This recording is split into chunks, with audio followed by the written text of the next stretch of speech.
There's been so much going on now about what happened at the locker room at the YMCA and what is the law in Idaho regarding gender at birth or gender by what you think you are. Okay, so let's cover what the law is. So Jennifer Hook went into the locker room at the YMCA, the female multi-use locker room, where there'd be more than one female in there. And she discovered, she was the lifeguard there and is there, and she discovered a man in the locker room dressed like a woman, but a man. And the YMCA confirmed that that happened. And the YMCA has confirmed they have a ridiculous policy. Ridiculous. Insane. Doesn't matter what your political party is. It's insanity that they allow a man who claims that he identifies as a woman. This is modern insanity. I know. When we were growing up, this was not part of the culture. This is introduced. It's not truth. It's unreal. Yeah.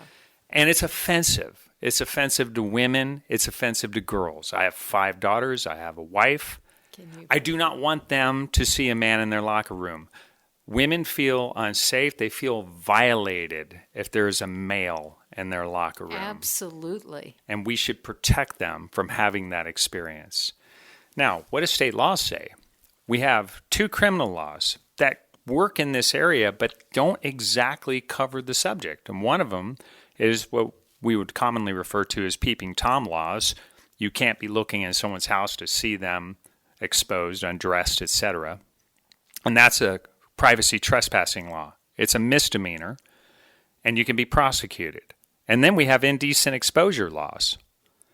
And that is a misdemeanor on first offense. You can't expose yourself if you're the opposite biological sex. There's only 2 biological sexes, male and female. Let's make that point. There are no others.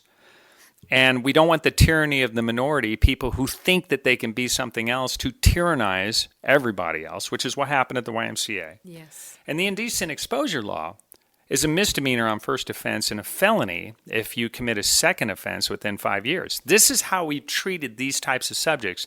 Now we have this new phenomenon known as transgender within the last 15 years in our society.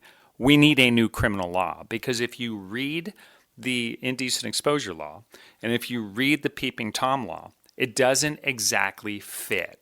We need a new criminal law so that our prosecutor can prosecute you and anybody at the YMCA can testify that you were in the wrong locker room. And my point would be it wouldn't be just because you exposed yourself or because you went in there to peek. It's if you knowingly use a facility, locker room and bathroom, that's accessible, that's a public accommodation, and even if it's at a private business, of the opposite biological sex than you are, than the parts you have. And our law in Idaho defines male and female based on the biological facts of what your chromosomes are and what your parts are. And you can't surgically alter them because your chromosomes are never going to lie to us. It doesn't have anything to do with like homosexuality, like sexual orientation or sexual attraction or heterosexual. It's who you are in biology because you're either a man or a woman. That's just it. Why does the Y say then, they quote, the YMCA quote, Sandpoint law allows an individual to use the locker room that aligns with their gender identity, close quote. Why would they say that? Because the YMCA is not telling the truth. Because Sandpoint, the city of, in 2011, passed an anti-discrimination ordinance that simply said that they cannot deny you public accommodation based on this stupid thing called gender identity. But that doesn't mean, it does not also mean that you have the right to use the locker room of the opposite biological sex. It just means they can't deny you a membership. Yeah. They can accommodate you. Or they can't deny you a job. Right. And today, Sandpoint could comply with the YMCA could comply with Sandpoint's non-discrimination ordinance and say, okay, we're going to allow someone who's mentally ill and identify a man who identifies as a woman, or whatever reason he does that for his sexual fetish, or whatever the reason, we're going to allow him to use our facility, but we're going to make him use a single-use locker room where there are no other people in that locker room. They have them.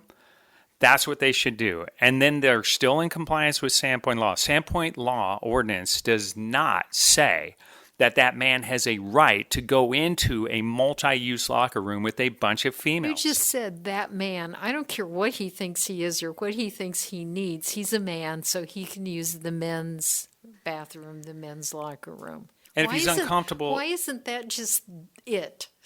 There It- should that- be full stop. Because, end of Barbara, that would be sentence. common sense. And I common know. sense has vacated the YMCA management today. Apparently. I speak it plainly on this subject. This is so offensive to people. It has nothing to do with whether you're Republican No. or Democrat or Libertarian or Independent. This should not be allowed. And there's a way to accommodate this guy. If he's I don't even want to accommodate him. right, but if he doesn't feel comfortable using the male locker room either, Well, then go use the single-use locker room or change it home. yeah, Now, it turns out this guy was a guest. He wasn't even a member. I don't care.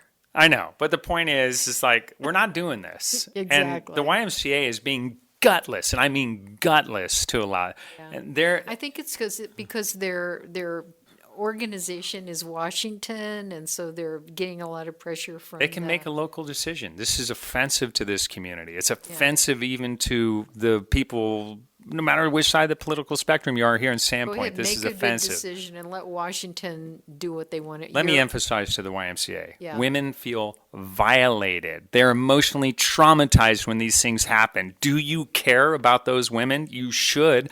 Girls, there are girls there.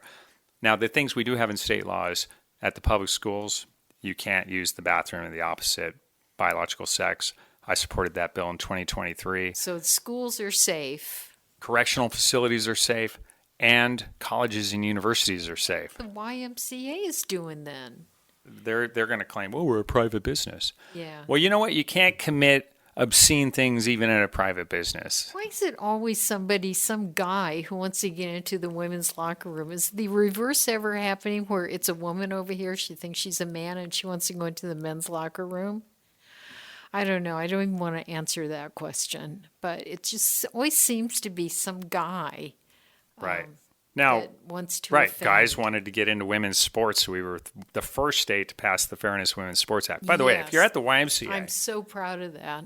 yeah, if you're at the YMCA and this happens again, everybody should make a public statement right then and there. Just like Jennifer Stop what did. you're doing and go, and everybody in the gym, go in this pool, go to the management and say, we want this person out of the locker room now. I guarantee if that happened, you can be respectful, you can be polite, but we're not going to tolerate this. And they will change their policy. But I think the law needs to be changed as well. We ought to make it a crime. This is I think a that criminal can act. happen in the next legislative session. This is hot enough issue, a button issue that, like you say, it really isn't R&D.